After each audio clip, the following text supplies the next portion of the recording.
Amen. Amen. Amen. Le sang de Jésus. Le sang de Jésus. Le sang de Jésus. Le sang de Jésus. Le sang de Jésus.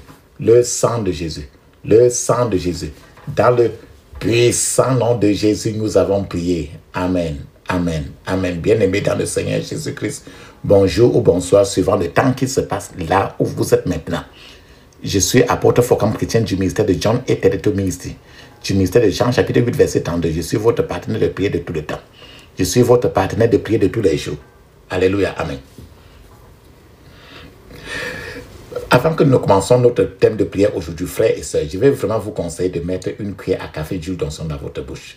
Rincez votre bouche avec ça suffisamment et laissez-la durer dans votre bouche au moins 2 minutes avant de l'avaler.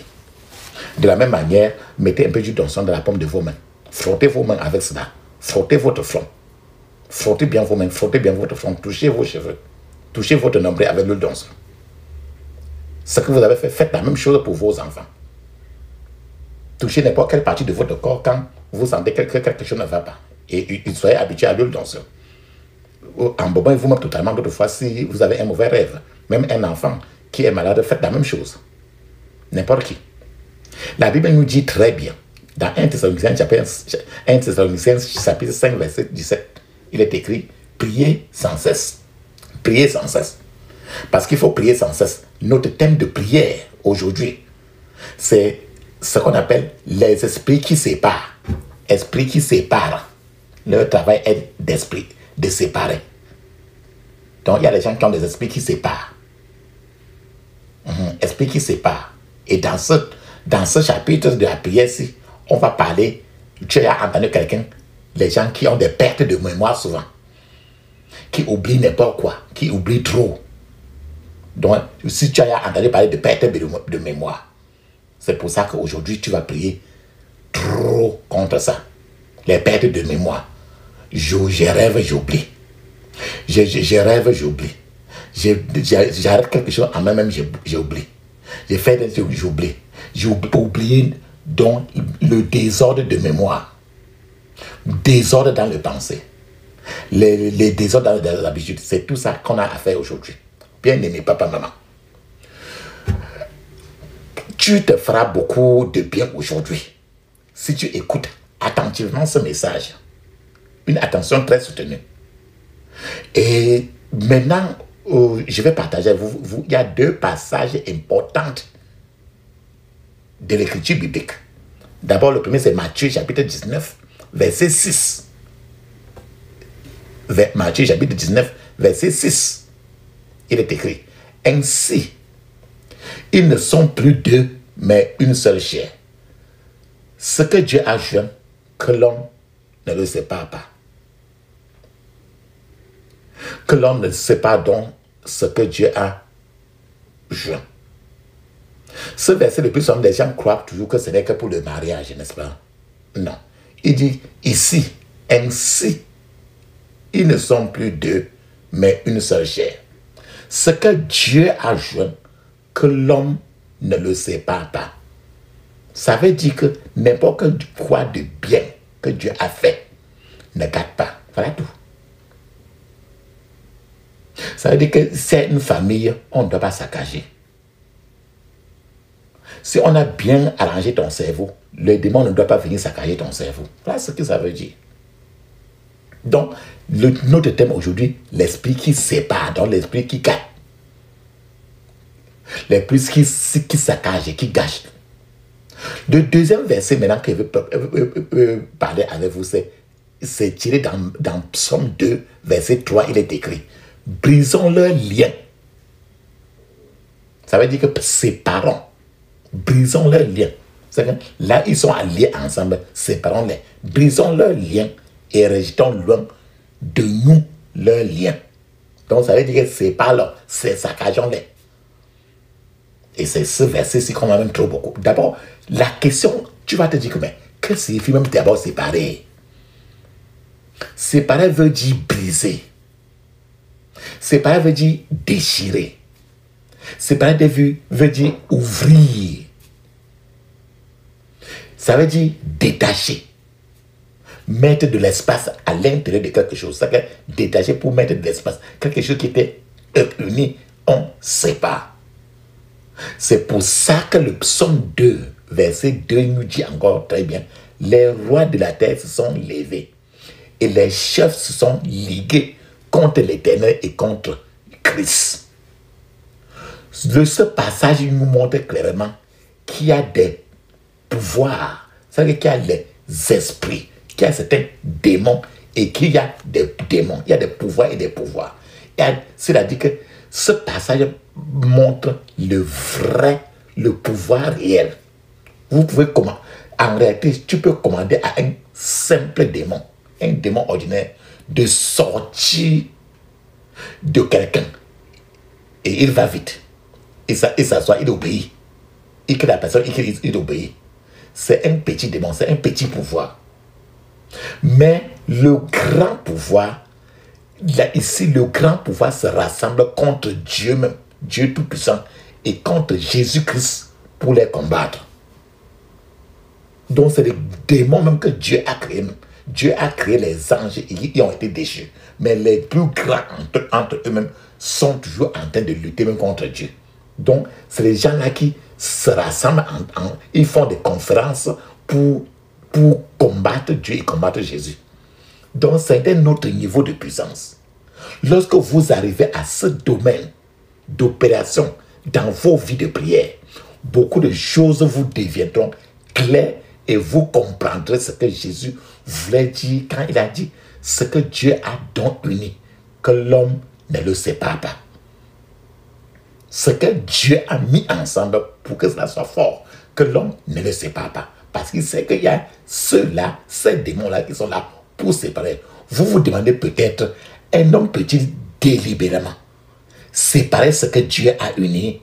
Frères et sœurs, la réponse que je vous dis, c'est vrai, c'est oui. Il y a des gens qui peuvent séparer, qui cherchent à séparer pour gâter.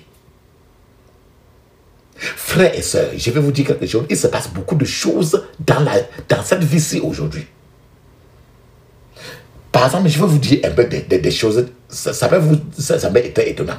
Il y avait quelqu'un qui, à chaque fois qu'il tapait un peu sa tête comme ça, les cafards, les cancrelats sortaient de sa tête. Il tape sa tête, les cancrelats sortent. Il tape sa tête, les cancrelats sortent. Je vous ai dit qu'il y a des choses ici.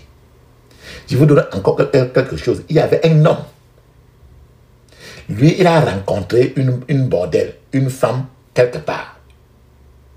Et après avoir couché, fait les rapports sexuels avec la femme, son organe mâle, son pénis, a commencé à devenir long.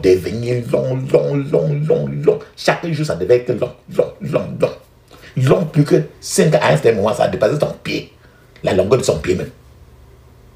Et à un certain moment, c'était tellement difficile pour lui maintenant de continuer à sortir qu'il a commencé à rouler son pénis comme étant la ceinture autour de ses reins. Je vous dis qu'il y a des choses maintenant. Je vous dis encore quelque chose. Il y avait quelqu'un qui avait les deux seins, les deux mamelles. Une femme qui avait deux mamelles. Et tout d'un coup comme ça là, l'un des mamelles a disparu. Ça a disparu seulement. Il restait maintenant un seul. Papa, maman, je vais encore vous dire quelque chose. Il y avait quelqu'un qui était une femme qui était enceinte. Et avant qu'elle n'accouche son bébé, elle a d'abord accouché un sac en papier nylon. Un sac noir en papier nylon. C'est-à-dire que les scanners et les appareils de rayon X à l'hôpital n'ont jamais détecté le sac nylon là, qui était dans l'utérus de la femme. Mais pourtant, elle a accouché ça avant d'accoucher l'enfant. Mais le fait est qu'il y a des gens qui ne sont pas contents quand les choses vont bien dans la vie des autres. Et le devoir de ces gens-là est de les séparer, de saccager, de détruire. Nous avons dit aujourd'hui que séparer veut dire de désunir, détruire. C'est pour ça que quand vous parlez à quelqu'un, sachez à quoi vous parlez. Il y a aussi des êtres humains qui ont l'esprit de séparer en eux.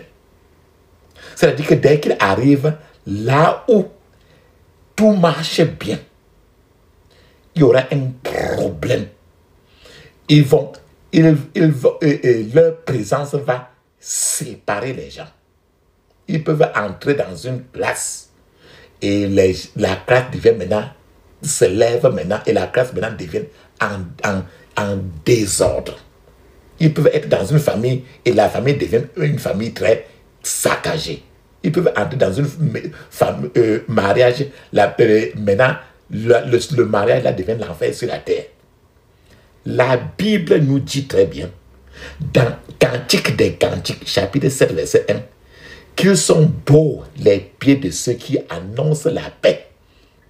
Ça veut dire que il y a lorsque certains gens marchent entrent dans une situation, cette situation peut tourner au pire. La Bible dit ici qu'ils sont beaux les pieds de ceux qui annoncent la paix. Ça veut dire que il y a les gens qui ont les pieds beaux, pieds bénis. Et il y a les gens qui sont les pieds maudits. Ce qui fait que certains gens, les gens qui ont les pieds maudits, qui annoncent le désordre, qui annoncent l'angoisse, qui annoncent le malheur. Il y a les gens dont leur présence annonce toujours le malheur. C'est-à-dire que si l'amitié en avec toi, tu en souffriras toujours à cause de Cantique des Cantiques, verset 7, chapitre 7, verset 1, qui dit qu'ils sont beaux les pieds de ceux qui annoncent la paix. Ça veut dire qu'il y a les pieds qui sont laids. Et ces pieds-là annoncent le chagrin. Ça veut dire qu'ils viennent en toi comme amis, ou bien ton frère, ta grande soeur, ta grand-mère, ou bien ton père. Le fait que tu es en connivence avec lui, tu en souffriras beaucoup. Tes choses ne marcheront pas. Les problèmes de santé à cause de ça, parce que ces pieds sont des pieds maudits. Donc, lorsque ces gens sont employés dans une affaire, ou bien dans une entreprise, ou bien ces gens de gens sont mariés dans une famille, il y aura trop de problèmes dans cette entreprise ou bien dans cette famille. Un homme qui peut entrer dans une famille, ça peut saccager la famille. Une femme qui peut entrer dans une famille, ça peut saccager parce que leurs pieds sont maudits. C'est de ça que nous parlons. Si vous placez ce genre de personnes, si c'est quelque part, l'endroit là deviendra détruit, gâté, saccagé. Ce sont des gens avec des pouvoirs qui séparent. C'est pour ça que nous disons que les pouvoirs, les esprits qui séparent. D'autres fois, les gens ne savent pas, mais leur présence crée toujours ça. Parce que les démons là sont en eux-mêmes, d'autres fois, ils ne savent pas. Papa, maman, je suis en train de vous dire quelque chose, qu'il y a des gens, les hommes et les femmes, qui marchent dans la route. Ils sont dans ta famille. Peut-être vous êtes dans une même maison. Mais ils ne sont pas des gens ordinaires comme toi. Et quand ils parlent de quelque chose, ça peut sentir, quand ils parlent, les mots peuvent être très secrets. Mais leur parler n'est que pour séparer. Jamais pour unir. Cela peut être difficile à comprendre ce que je dis. Mais il y a des gens qui sont très contents sur cette terre-ci. Quand il y a les chaos, quand rien ne marche quelque part, ils sont à l'aise. Ces gens n'aiment pas quand il y a de la paix ou bien de l'unité quelque part. Parce que ce démon-là, le démon qui sépare est dans eux, est déjà à l'intérieur d'eux. Ce qui fait que si tu parles, tu es en amitié avec la personne et que tu l'appelles le plus souvent au téléphone, attends-toi à des problèmes qui viennent de la personne. Attends-toi à trop de problèmes. La Bible dit très bien, dans 1 Timothée chapitre 4 verset 2, la Bible dit que le cœur de certains gens, de certaines personnes a été marqué au fer rouge. C'est que leur cœur a été marqué au fer rouge. Donc leur cœur est tellement méchant. Nous vivons donc, papa, maman, dans un monde où il y a des puissances qui essaient de séparer, qui essaient de briser les bonnes choses. C'est-à-dire que tu ne sais pas qui est qui. Parce que tous ces démons-là, c'est dans les gens, les êtres humains. Ce qui nous renvoie encore à la nécessité de dépendre trop de Dieu, parce qu'il n'y a que Dieu qui connaît qui il est. Il n'y a que le Dieu qui connaît ton père, ta mère, ton petit frère, ta petite soeur, ton mari, ta femme. Rien, il n'y a que lui. Tu ne connais rien. Tant que sans lui, tu ne peux rien. Tu ne connais rien. Tout ce que toi et moi peuvent dire, ce n'est que le bavardage. Mais sans lui, tu ne peux rien. C'est pour ça qu'il dit que nous vivons dans un monde où il y a des puissances, où il y a des gens qui essaient de briser, qui essaient de séparer n'importe quoi qui est bien. Maintenant, et l'esprit qui sépare. Il y a cette chose majeure dans la vie que l'ennemi aime séparer, aime briser, aime déchirer. Je vais vous citer cette chose dans la vie que l'ennemi aime briser, séparer, saccager, déchirer. Premièrement, le mariage. L'esprit de destruction du mariage est partout. L'esprit de destruction du mariage, c'est l'esprit qui provoque des disputes. Si tu vois dans un foyer où il y a des disputes tout le temps, les séparations, les conflits, la guerre, si tu vois un foyer au bord du divorce déjà, c'est que l'esprit de séparation est déjà là. Que l'homme ne sépare donc pas ce que Dieu a uni. Donc c'était Dieu qui a uni cela. Les démons sont là pour chercher à séparer. Donc ils sont là pour séparer cela afin... ils veulent séparer le mariage là. Et la deuxième chose qu'il aime, la deuxième chose majeure que l'ennemi aime séparer, aime déchirer, aime briser, c'est la famille. En fait, il y a aussi l'esprit de destruction de la famille. L'esprit de destruction de la famille est responsable de la rébellion des enfants. Donc, pour détruire la famille, il rend d'abord les enfants rebelles. C'est l'esprit de la mort prématurée. C'est quelqu'un qui meurt avant l'autre. Le mari meurt ou bien la femme meurt. L'esprit de la mort prématurée, c'est l'esprit qui détruit la famille.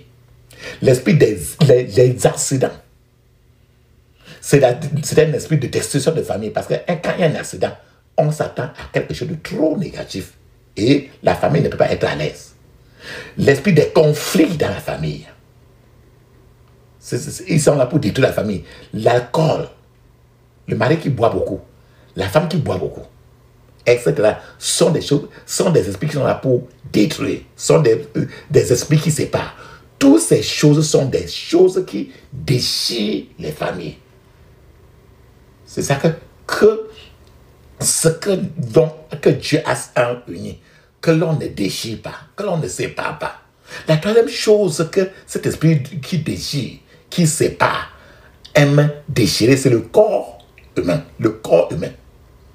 Cet esprit qui sépare, c'est un esprit maléfique. Il a introduit d'abord la maladie. Il a introduit les infirmités dans le corps. Les cancers, n'importe quelle maladie, n'importe quoi que tu peux sentir que ça ne vient pas dans ton corps là. Ils sont eux qui mettent dans ça d'abord. Ils se présentent également sous forme de mangeurs de chair et de buveurs de sang. Sur une personne, en fait, c'est un destructeur par les maladies et par les infirmités. Le quatrième point majeur qu'il aime déchirer, c'est l'esprit de l'être humain. C'est que l'esprit de l'être humain, c'est-à-dire que l'ennemi désorganise d'abord l'esprit en provoquant la confusion de quelqu'un. L'incapacité à se concentrer. Quand tu vois quelqu'un qui n'est jamais concentré, c'est que l'esprit de séparation est déjà entré sur lui. L'esprit du désordre est déjà entré sur lui et ça secoue son esprit intérieur. La folie et toutes sortes de choses qui polluent l'esprit. La cinquième chose, le septième point majeur que l'esprit qui sépare, l'esprit qui déchire aime toucher, c'est les finances, l'argent, les finances. L'ennemi provoque des problèmes financiers. Ces problèmes financiers le plus souvent, ils provoquent des choses qui aboutissent à déchirer les finances de quelqu'un. Et ceci conduit à la pauvreté. Ceci conduit au manque. Ceci conduit à l'endettement. ceci conduit à l'échec financier. La sixième chose, papa, maman, majeure, que l'esprit qui ne sait pas cherche à attaquer, c'est la destinée des gens. Lorsque l'ennemi voit que vous avez un destin coloré, l'ennemi va faire tout et tout pour désorganiser le destin de la personne. Quelqu'un avec une destinée brillante, quelqu'un qui a un lendemain coloré, peut commencer sa bataille, même dès le ventre même de sa maman, ou à un très jeune âge. Donc, si tu vois certains enfants qui souffrent trop, même prématurés ou quoi, c'est que l'ennemi en le voit depuis, que son destin est très coloré, et il faut l'arrêter vite. Je vous donne à ce niveau un témoignage. Il y a quelque temps, il y a eu un accident de route. Et les gens croyaient que tous les passagers de cette voiture étaient morts. Les gens sont venus pour fouiller maintenant les survivants. Et on croyait déjà que tout le monde est mort. Et que personne n'était plus en vie. Mais tout d'un coup, à un certain niveau, on a trouvé un petit bébé de 2 semaines dans les herbes. Le bébé de 2 semaines ne savait pas ce qui s'était passé. Mais à cet instant, ce bébé de 2 semaines, qu'il le veut ou pas, était déjà devenu orphelin. C'est là que la bataille dans la vie de ce bébé de 2 semaines a commencé déjà. En fait, on a tué toute personne là comme ça, c'est resté le bébé de 2 semaines. Ça se comprend qu'on écrasait parce qu'on veut tuer ce bébé de 2 semaines. Rappelle-toi, Jésus lui-même pouvait être victime comme c'était bébé de 2 semaines, parce que dès lors qu'il était né, le roi Hérode a fait la même chose, mais Jésus a survécu. L'ennemi en voulait à la destinée de ce bébé de 2 semaines. Quand tu regardes encore dans la Bible, Jacob a prié pour Judas. Judas était l'un des enfants de Jacob. Jacob avait 12 enfants. L'un des enfants de Jacob était Judas. Jacob a prié pour Judas, qui avait une destinée très colorée. Jacob a comparé Judas à un lion. Rappelle-toi très bien. Quand Jésus est venu, Jésus a appelé le lion de la tribu de Judas, parce que Jésus devait sortir de la génération de Judas. Donc, Jacob a comparé Judas à un lion. La tribu de Judas était censée donner naissance au roi des rois et au Seigneur des seigneurs, notre roi, notre Seigneur Jésus. L'ennemi a vu très bien dans le monde spirituel le destin coloré de Judas. Et l'ennemi s'est empressé vite de corrompre et de polluer, de salir, de mettre la boue sur le destin de Judas, l'enfant de Jacob. En fait, comme tu vois Judas là, Judas a causé plus de confusion que n'importe quelle autre personne dans la Bible que tu vois là. Parce que avec son esprit de fornication et d'immoralité, Judas aimait trop les femmes. Il aimait trop le sexe. C'est à cause de ça qu'il a causé trop de confusion. Judas a commencé à polluer la lignée de notre Seigneur Jésus-Christ. Or, tu sais très bien, parce que le sperme qui sort, tout le dépôt de la jonction paternelle ou maternelle et maternelle sont dans le sperme d'un être humain. Donc, Judas a causé tant de problèmes que notre Seigneur Jésus-Christ a dû naître par la puissance du Saint-Esprit et non par la réunion de Joseph et Marie, afin de ne pas transférer Judas en Jésus. Parce que si Marie avait conçu Jésus par le rapport sexuel entre Marie et Joseph, l'esprit de fornication que Judas a multiplié pouvait rentrer pour polluer Jésus, et Jésus ne devait plus être un saint. Donc la saleté, Satan a vite fait de multiplier la fornication, l'immoralité pour salir le destin de Judas. Il a fallu, comme Dieu est un grand stratégiste, il a fallu une conception exceptionnelle.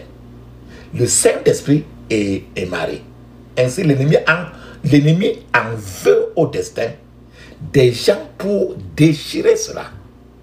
La septième chose que l'ennemi regarde beaucoup pour détruire et qu'il aime beaucoup, l'appel ministériel, votre appel ministériel. Toute personne qui vient à la maison, qui vient dans la maison de Dieu a un appel spécifique de Dieu pour faire quelque chose. Mon appel ne peut ne pas être ton appel. Ton appel n'est pas parce que chacun est seul devant Dieu. Dieu n'est pas un Dieu de confusion. L'appel de Dieu varie d'un individu à un autre. Nous n'avons pas les mêmes appels parce que Dieu n'est pas un Dieu de confusion. Vous pouvez être appelé au ministère du don, donné. Vous pouvez avoir un appel du ministère d'exhortation. Vous pouvez avoir au contraire votre appel du ministère de la prière. Peut-être votre appel est du ministère de la louange. Peut-être votre appel est du ministère de la prophétie. Peut-être que votre appel est du ministère de la musique, etc., etc. Quel que soit cet appel, l'ennemi veut détruire, déchirer cet appel. C'est pour ça qu'il est là. Il est intéressant de noter que tous ceux qui ont crié à Dieu et qui continuent à crier en disant que Dieu utilise-moi, Dieu utilise-moi. En réalité, tout cela ne permet pas vraiment à Dieu de les utiliser parce que la plupart du temps que tu vois là, si Dieu te montre, tu vas tout simplement pleurer. La plupart des gens, ces gens-là n'aiment pas ce que Dieu leur dit de faire. Sont les domaines dans lesquels l'ennemi vient et essaie de détruire, de déchirer les choses. Ces gens-là n'aiment pas ce que Dieu leur demande de faire. Chacun veut être de Dieu, mais faire ce qu'il veut et non ce que Dieu dit. La question maintenant, papa, maman, nous avons déjà cité les domaines lesquels l'ennemi vient essayer toujours de déchirer et désunir et saccager. La question est, quelle est la stratégie de cet ennemi de la destruction?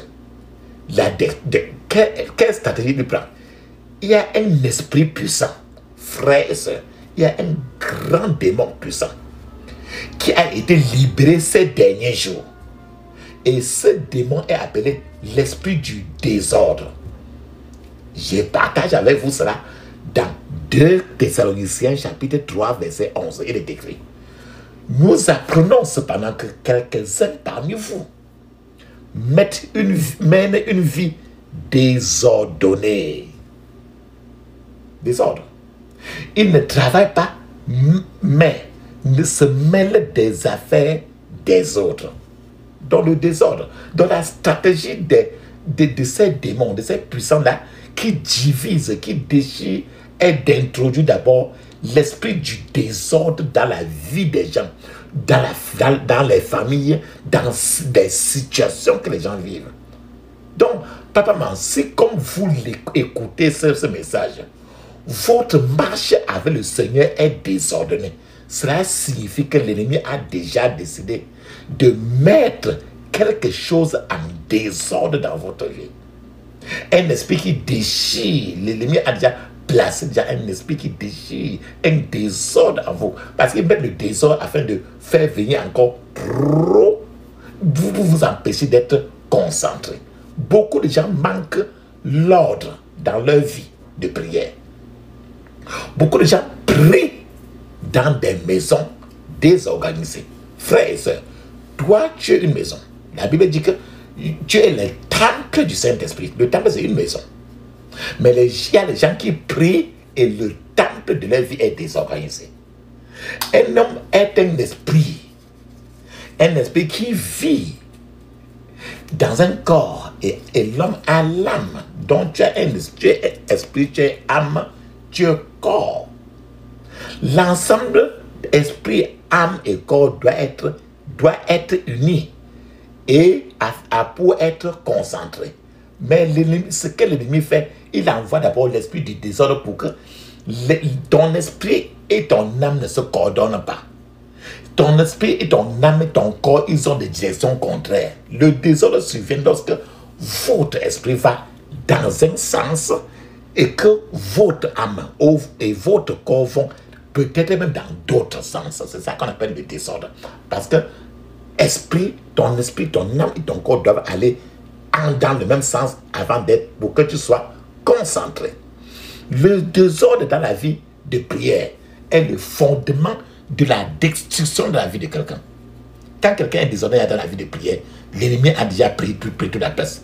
Donc, prier avec un cœur divisé, c'est une invitation aux démons qui divisent à faire des choses dangereuses, qui viennent à l'intérieur pour détruire la personne. Si votre vie de prière est désordonnée, cela signifie que l'ennemi essaye déjà de mettre quelque chose de désordre ils essaient déjà de mettre une déchirure dans votre vie. Le diable peut faire tout ce que nous faisons dans la maison de Dieu. Mais la seule chose, papa, maman, que le diable ne peut pas faire, le diable ne peut pas prier. Parce qu'il n'a à qui prier. Le diable peut faire les louanges.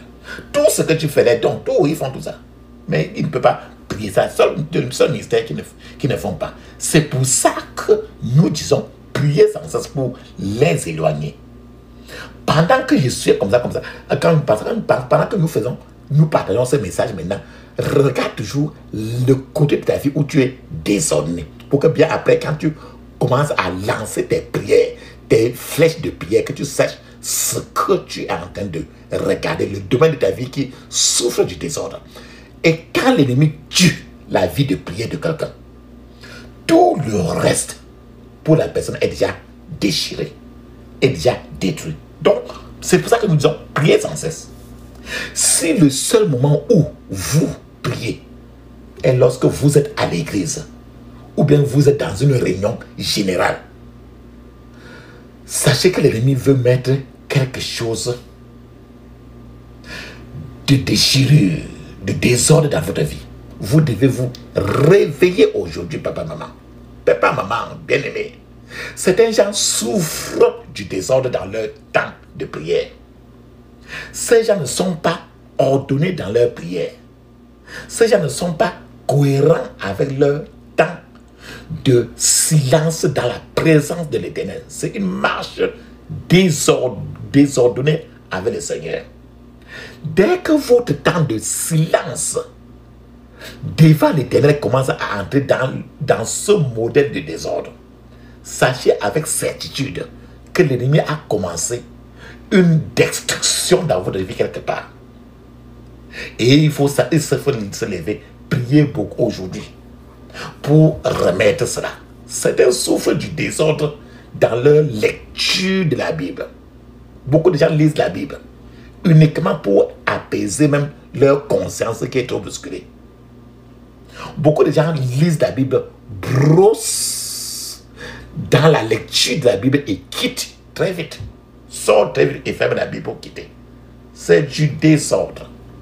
L'esprit du désordre est déjà à l'intérieur de la personne. Certains ont du désordre dans leur caractère. C'est-à-dire que s'ils disent oui, la personne est en train de vouloir dire non. Et vice-versa. C'est-à-dire que si on vous dit qu'il y a du soleil, si la personne te dit qu'il y a le soleil, vous ferez mieux de prendre très vite votre parapluie parce qu'il est en train de dire que la pluie va tomber. Donc, papa, maman, votre caractère est ce que vous êtes dans l'obscurité quand vous n'êtes pas face aux gens. Le pasteur ne peut peut-être pas vous suivre partout où vous allez. Mais il y a un œil qui voit toutes choses. Lorsqu'un chrétien a un trouble dans son caractère, alors l'ennemi essaie de mettre quelque chose pour déchirer ce caractère. Ça veut dire que l'ennemi est en train de mettre quelque chose pour dépister la personne. Je vais vous donner un témoignage pour te montrer quelqu'un. Les gens qui ont un caractère déchiré, un caractère séparé. Il y a un temps, deux frères en Christ, ils ont conclu un accord commercial. L'un d'eux l'un est venu pour former l'entreprise avec l'autre. L'un est venu avec l'entreprise, tandis que l'autre avec les finances. Ils ont convenu que la personne qui a les finances devrait avoir 60% du bénéfice. Et tandis que l'autre qui est venu avec l'entreprise même, devait avoir les 40% du bénéfice. Et tout le chiffre d'affaires de l'entreprise était de 2 millions de francs. Au commencement, tout allait bien au départ jusqu'à ce que l'argent soit débloqué. Quand l'argent a été débloqué, la personne qui est venue avec l'argent, quand les bénéfices ont commencé à tomber, la personne qui avait l'argent a changé d'avis. Il a dit qu'il doit donner rien que l'autre doit avoir rien que 10%. Et lui, il va avoir les 90%. Tu vois quelqu'un qui a dit d'abord 60% et l'autre 40%. Et après, maintenant, il dit 10%. C'est une déchirure dans le caractère. C'est-à-dire que son esprit, son âme et son corps, ils ne sont plus ensemble. Papa, maman, que votre oui soit oui et votre non soit non. Lorsque vous commettez le péché en secret et vous pensez que personne ne le sait, vous vous trompez. Rien de bon ne sortira de là où tu as commis le péché. Ceux qui sont même dans leur lieu de travail, ils commettent des péchés en secret. Et ils s'attendent à ce que ses affaires, son marché soient en train de prospérer. Tu t'attends à quoi quand le péché est là? Tous ces péchés en secret, c'est un désordre. Vous devez arriver à un niveau où vous devez savoir que prendre ce qui ne vous appartient pas et ajouter cela au vôtre, c'est ajouter du chagrin qui vous enlèvera des millions ou tout autre profit que vous pensez tirer de vous-même. Nous devons prier, papa, maman, contre cet esprit de désordre qui a envahi l'être humain, toi et moi. Nous devons prier contre ce désordre dans n'importe quel domaine de votre vie. Ce désordre dans n'importe quel domaine. Regardez le domaine, le compartiment de votre vie où l'esprit de désordre est encore là. Maintenant, papa, maman, je vais vous parler encore de la mémoire spirituelle. Je vous ai dit que des troubles de mémoire, les pertes de mémoire. Tu as entendu parler des gens qui ont trop de pertes de mémoire. Les troubles de mémoire. Les gens qui oublient. Ils rêvent et oublient. On fait des blocs. D'autres fois, c'est un peu comme si la tête ne marche plus. Donc, il existe quelque chose qu'on appelle mémoire spirituelle. En réalité, papa, maman, c'est une grâce importante donnée à l'homme par Dieu. La mémoire spirituelle, c'est une grâce importante donnée à l'homme par Dieu. Toute personne qui manque de mémoire spirituelle est déjà un échec dans la vie. C'est une tragédie lorsque vous constatez une incapacité à retenir les matériaux spirituels dans votre vie. Il est très mauvais que les choses entrent dans votre vie et sortent encore. Si vous avez rêvé que quelque chose est entré dans toi et sorti encore, c'est très dangereux. C'est pour ça que je vous ai dit aujourd'hui que d'autres fois, embaumez vous-même avec l'eau d'onction avant de prier même cette prière-ci. Il est très mauvais que certaines choses spirituelles entrent dans votre vie et sortent encore. Parce que ça n'entre pas pour sortir sans rien laisser de négatif, sans rien sortir de positif. C'est une tragédie. C'est une tragédie d'être quelqu'un qui oublie les rêves, qui oublie les visions, qui oublie les messages. C'est-à-dire qu'on a dit quelque chose, tu as suivi quelque chose, ça fait un jour seulement tu as oublié. D'être quelqu'un qui oublie, tu oublies les rêves, visions, messages, vos prophéties.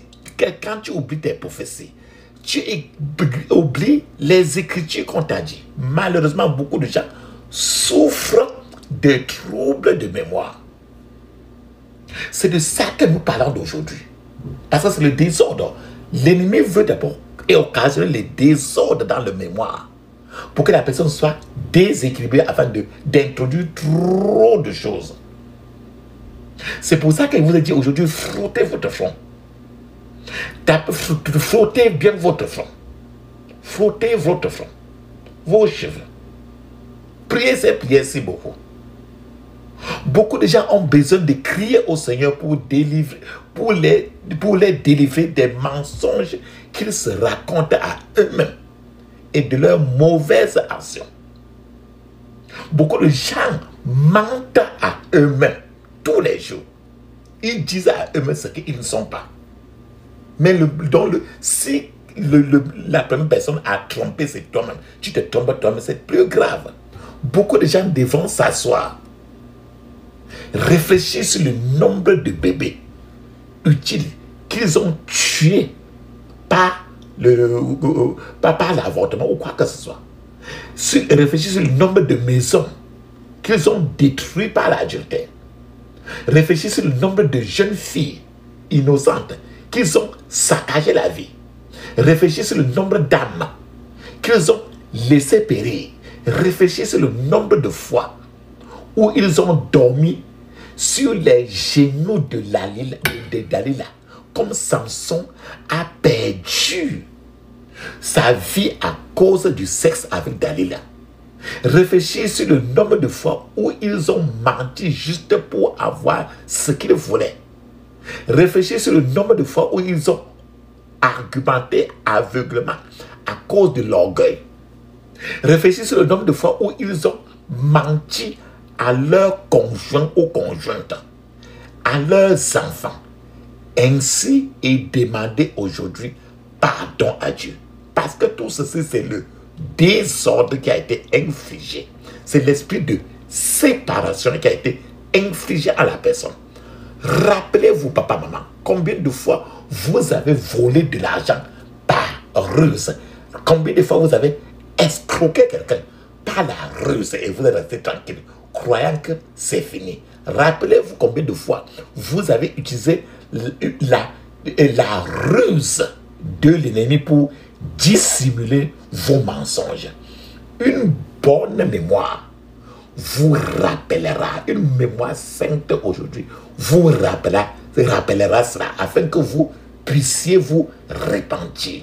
Et chaque fois que le Seigneur relâche l'occasion qui s'est passée dans votre vie, ouvrez votre bouche dans votre privé, levez la bouche et confessez. Et que la confession vienne de votre cœur. Soyez désolé de ce que vous avez fait. Ne tergiversez pas, de jongler à rien. Vous devez savoir que lorsqu'il y a un trouble dans la mémoire de quelqu'un, les pouvoirs qui séparent sont déjà dans la vie de la personne. Si tu vois quelqu'un qui est troublé dans la mémoire, ça veut dire que les démons qui séparent sont déjà pleins dans la personne. Je vous parle par exemple, papa, maman. Un jour, Moïse était dans sa routine normale. Et tout d'un coup, Moïse a commencé à voir un buisson ardent, rempli de feu.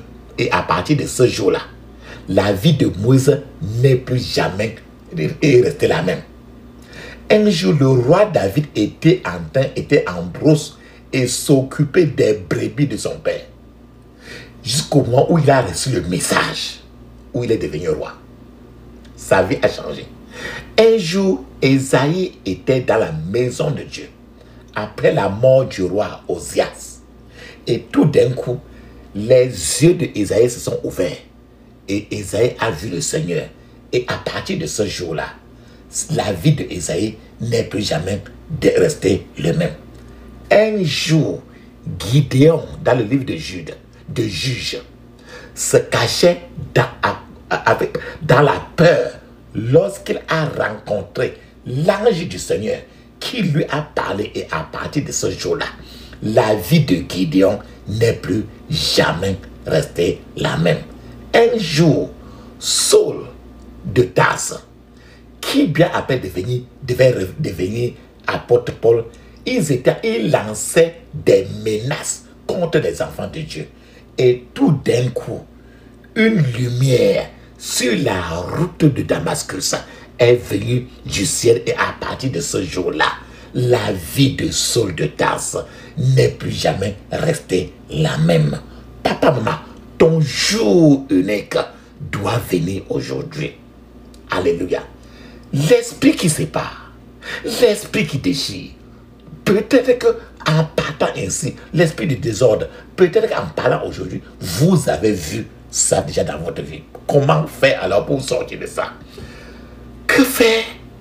Que faire pour éviter d'être mis en pièces? Que faire pour éviter d'être déchiré dans cette génération aussi méchante dans laquelle nous nous trouvons? La première des choses à faire, papa, maman, est d'éloigner le péché, l'iniquité de vous. Ne laissez pas l'iniquité, le péché s'approcher de vous. Car quand l'iniquité ou le péché s'approche de vous, cela va attirer d'autres choses aussi trop négatives. Éloignez-vous de l'école du péché. Sortez de l'école du péché, de l'iniquité. Ne plaisantez pas et ne jouez pas avec le péché. Ne plaisantez pas avec votre salut, dont la Bible dit que vous devez travailler avec crainte et tremblement. Frères et sœurs, il est facile de perdre le salut lorsque le Saint-Esprit est venu le jour de la Pentecôte. La Bible dit que le Saint-Esprit, qui a eu un bruit comme celui d'un vent impétueux, qui remplit la maison où se trouvaient les apôtres. Et tous les apôtres ont commencé à parler en langue. De plus, le feu est tombé venant du ciel. Mais, au moment où le même Saint-Esprit a quitté Samson, le même Saint-Esprit est parti très doucement et très tranquillement. Samson ne savait même pas que le Saint-Esprit l'avait quitté. De même, beaucoup ne savent pas que le Saint-Esprit les a quittés à cause du péché qui règne dans le camp de leur vie jusqu'alors. Peut-être qu'en écoutant ce message, vous buvez encore de l'alcool, vous fumez. Peut-être sachez qu'il y a un problème. Si vous vous dites enfant de Dieu et que vous continuez à prendre les boissons alcoolisées ou encore vous donnez même comme don ou bien don de quoi que ça à quelqu'un, alors les pouvoirs ancestraux ne peuvent pas vous laisser tranquille. Et votre vie va continuer toujours à stagner. Le vin doux dont la parole, dont la Bible parle, était un jus non fermenté. Les gens disent toujours, regarde très bien, la Bible dans 1 Timothée chapitre 5, verset 22 dit, ne continue pas à ne boire que de l'eau, mais fais usage d'un peu de vin à cause de ton estomac et des fréquentes indispositions. Le vin que tu entends, un peu de vin là, c'est un jus non fermenté. C'est-à-dire que pas d'alcool en tant que il n'y avait pas.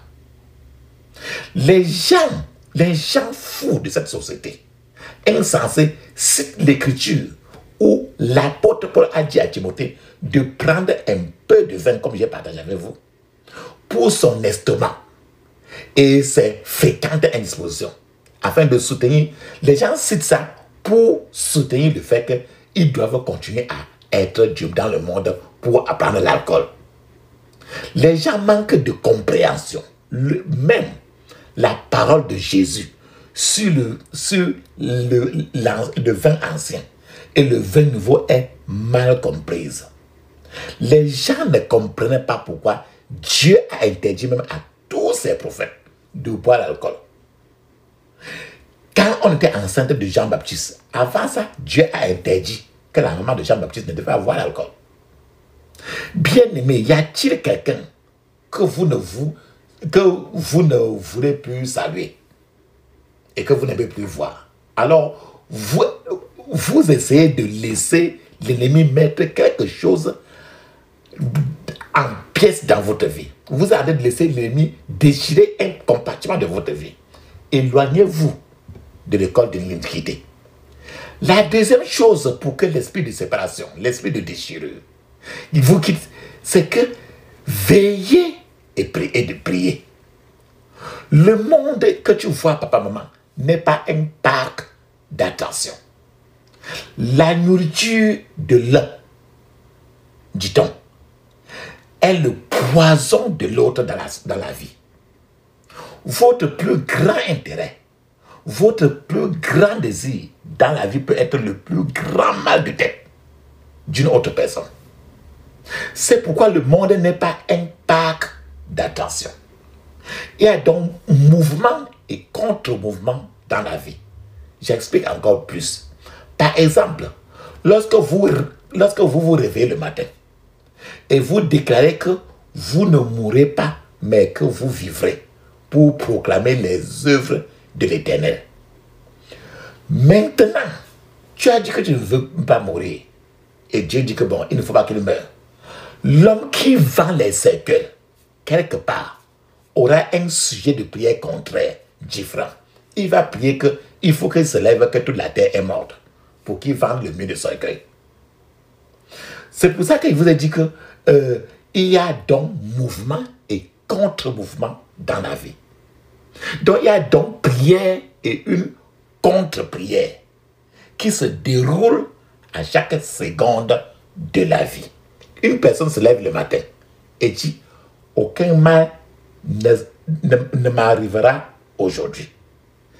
Si cette prière est exaucée partout, dans le monde, c'est quand il y a un problème qu'on apporte ça au tribunal. Quand quelqu'un se lève le matin, il dit « Aucun mal ne m'arrivera aujourd'hui ». Si cette prière est exaucée partout dans le monde, tous les avocats seront en chômage. Ainsi, les avocats vont prier des contre-prières. C'est-à-dire que il faut que le mal arrive à tous les gens pour que les gens s'alignent pour qu'ils soient leurs avocats. Si vous dites par exemple, par ces meurtrissures, je suis guéri. Par ces meurtrissures, je suis guéri. Si un matin, toute la terre est guérie, les médecins, les infirmiers vont fermer les hôpitaux et rentrer à la maison, rester tranquille. Ainsi, nous disons encore que la vie est mouvement et contre-mouvement. C'est pourquoi nous devons veiller et prier. La troisième chose à faire est de surveiller votre bouche. Ne donnez jamais d'informations que vous n'avez pas confirmées comme étant une information vraie sortant de votre bouche. Ne parlez jamais de personnes par derrière le dos de la personne. La Bible dit que l'homme qui aime la vie et désire voir des jours heureux doit préserver sa langue du mal et ses lèvres des paroles trompeuses. C'est écrit dans le psaume 34, de 12 à 13. Malheureusement, certains gens sont déjà dans la coquille de ceux qui veulent les séparer, leur déchirer. Certains mariages ont déjà été séparés, déchirés par l'ennemi. Mais Dieu, que tu vois là, a le pouvoir de rassembler ce que l'ennemi a déjà séparé. Parce qu'il sait très bien qu'il a dit que l'on ne sait pas ce que Dieu a uni. Mais Dieu a la capacité de réunir encore ce que les gens ont séparé, ce que l'ennemi a séparé. Car la Bible dit très bien que dans Colossiens chapitre 1, verset 17, il est écrit, c'est lui qui maintient toutes choses ensemble. C'est lui qui maintient toutes choses ensemble. Le mot ensemble, ça veut dire qu'il peut unir ce qui est déchiré. Peut-être que lorsque vous écoutez ce message, vous savez que les choses ne marchent pas en vous et que vous avez essayé de les assembler, mais elles ne font que s'effondrer. Il est temps de prier et de les remettre ensemble par le sang de Jésus. Le diable vend les âmes des gens et il en a déjà vendu beaucoup d'âmes. Beaucoup de gens ont vendu leur âme à Satan. Et leur mission diabolique est de causer des problèmes dans la vie des autres.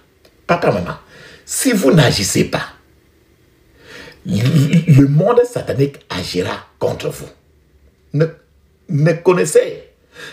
ne connais pas l'endroit où l'ennemi vous donne des coups de poing. Je ne connais pas l'endroit où l'ennemi vous jette encore les cailloux. Mais je connais seulement quelque chose. Qu'il y a quelqu'un qui peut prendre les pierres, les cailloux, et les renvoyer contre ton ennemi aujourd'hui. La première chose que je veux que vous fassiez avant d'aller à la session de prière aujourd'hui est de demander à Dieu de vous pardonner d'être désorganisé, désordonné dans votre vie de prière. Demandez au Seigneur de vous pardonner, d'avoir un temps dans sa présence et une vie de prière faible. Ces choses rendent l'ennemi, une vie de prière faible et un temps très bref dans la présence du Seigneur, ces choses rendent l'ennemi plus fort pendant que vous vous affaiblissez. Frère et sœur, papa, maman, dites au Seigneur de vous aider avec un feu nouveau qui peut vous faire avancer. Tout ce qui vous détourne de la lecture de la Bible, c'est toujours l'ennemi. C'est toujours l'ennemi. La puissance est dans le sang de Jésus. La puissance est dans le sang de Jésus. La puissance est dans le sang du roi des rois. La puissance est dans le sang de Jésus. Le pardon est dans le sang de Jésus. Alléluia. Le pardon est dans le sang de Jésus. Le pardon est dans le sang du roi des rois. Le pardon est dans le sang de Jésus. Ferme tes yeux, ouvre ta bouche. Crie ainsi. Je couvre mon esprit, mon âme et mon corps et toutes mes possessions du sang de Jésus. Je couvre mon esprit, mon âme et mon corps et toutes mes possessions du sang de Jésus. Dans le puissant nom de Jésus, nous avons prié. Amen. Ferme tes yeux. Ouvre ta bouche. Crie ainsi. Tous ceux qui veulent déchirer ma destinée, tous ceux qui veulent déchirer ma destinée, mourrez au nom de Jésus. Mourrez au nom de Jésus. Dans le puissant nom de Jésus, j'ai prié. Amen. Aujourd'hui, j'ai parlé de gens qui sont trop désordonnés. Il n'y a pas de concentration. Le désordre dans ce, désordre dans ça, désordre dans l'esprit, désordre dans l'âme, désordre dans le corps. Parce que là, ils s'est tellement déchirés que Dieu maintenant peut rassembler les fragments. Quand quelque chose est fragmenté, ça veut dire que Dieu peut rassembler maintenant les fragments de ta vie qui est dispersée dans la vallée de la vie. Ferme tes yeux, dis ceci. Tout fragment, F-R-A-G-M-E-N-T, tout fragment de ma vie dispersé dans la vallée de la vie, tout fragment de ma vie dispersé dans la vallée de la vie, je vous rassemble par le feu au nom de Jésus. Je vous rassemble par le feu au nom de Jésus. Dans le puissant nom de Jésus, j'ai prié. Amen. Ferme tes yeux, dis ceci. Tout pouvoir de succès épileptique, tout pouvoir de succès épileptique, meurt au nom de Jésus. Meurt au nom de Jésus. Dans le puissant nom de Jésus, j'ai prié. Amen. Maintenant, lève ton doigt en haut, vers le ciel. Le doigt, la main droite, pour pointer vers le ciel. Et ferme tes yeux, dis ceci. Toute conspiration contre ma destinée, dans les cieux. Toute conspiration contre ma destinée dans les cieux. Je te démantèle par le feu au nom de Jésus. Je te démantèle par le feu au nom de Jésus. Dans le puissant nom de Jésus, j'ai prié. Amen. Maintenant, ferme tes yeux, dis ceci. Mes percées deviennent trop chaudes pour qu'une puissance maléfique puisse la manipuler. Au nom de Jésus. Ma percée devienne trop chaude pour qu'une puissance maléfique puisse la manipuler. Au nom de Jésus. Ma percée devienne trop chaude pour qu'une puissance maléfique puisse la manipuler. Au nom de Jésus. Dans le puissant nom de Jésus, j'ai prié. Amen. Mets une pause. Ferme les yeux. Ouvre ta bouche. Tu vas parler en langue 7 minutes. Le parler en langue est obligatoire. C'est écrit dans Marc 16, verset 17. Actes des Apôtres, chapitre 2, de 1 à 5. Et dans plusieurs passages du Nouveau Testament. Pendant que tu parles en langue, je suis en train de t'attendre. Vas-y. Dans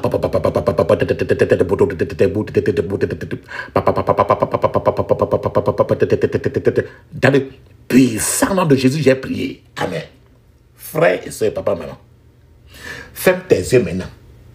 Les choses du monde. Tu vas enlever tes péchés des choses du monde. Ferme tes yeux, dis ceci. Vous,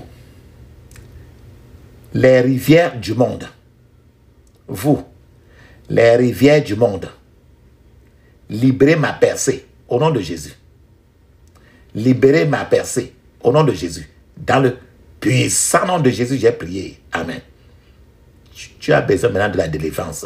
Ferme tes yeux, ouvre ta bouche. Crie ainsi, dis ceci. Que le feu de la délivrance,